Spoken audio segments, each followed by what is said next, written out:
విశాఖలో చోటు చేసుకున్న ఎల్జీ పాలిమర్స్ గ్యాస్ లీక్ విషాదంలో ప్రాణాలు కోల్పోయిన వారి కుటుంబాలకు ఎల్జీ కెమికల్స్ సంస్థ ఎక్స్గ్రేషియా ప్రకటించింది. సంస్థ 60 కోట్ల ఎక్స్గ్రేషియాని సంబంధిత కుటుంబాలకి చెల్లించినట్లుగా అధికారికంగా తెలిపింది. ఎల్జీ పాలిమర్స్ గ్యాస్ లీక్ వల్ల తీవ్రంగా నష్టపోయిన కుటుంబాలకు ఈ మొత్తం ఒకేసారి ముందస్తు చెల్లింపులు చేయనున్నారని కలెక్టర్ తెలిపారు. కార్మికుల సంక్షేమం కోసం ఫౌండేషన్ ఏర్పాటు చేస్తామని, దానికి నిధులు కేటాయిస్తున్నామన్నారు. LG global corporate affairs director Park Kwan తెలిపారు.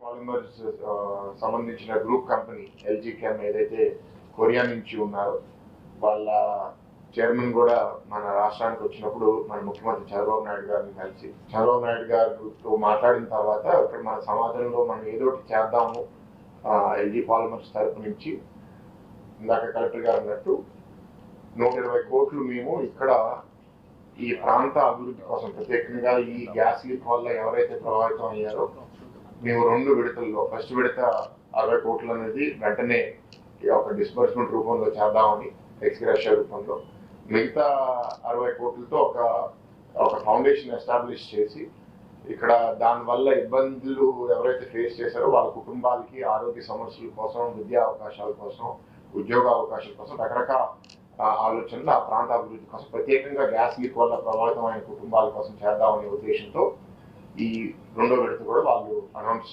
చేయడం జరిగింది. మే 7, 2020లో ఎల్జీ పాలిమర్స్లో లీక్ అయిన స్ట్రెయిన్ మోనోమర్ వేపర్ వల్ల జరిగిన సంఘటన గురించి ఈ మధ్యలో ఎల్జీ పాలిమర్స్ సంస్థ ఆ బాధితులందరికీ కూడా ఎక్స్గ్రేషియా అందజేస్తామని ముందుకు రావడం జరిగింది. దాని మేరకు ఈ సమావేశం ఏర్పాటు చేయడం జరిగింది.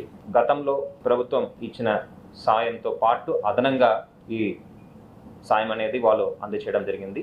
ఈ సాయం ఒక వన్ టైం పేమెంట్గా వాళ్ళు చేస్తామని ముందుకు వచ్చారు. అంతేకాకుండా వాళ్ళ ఒక ప్రపోజల్ కూడా మీకు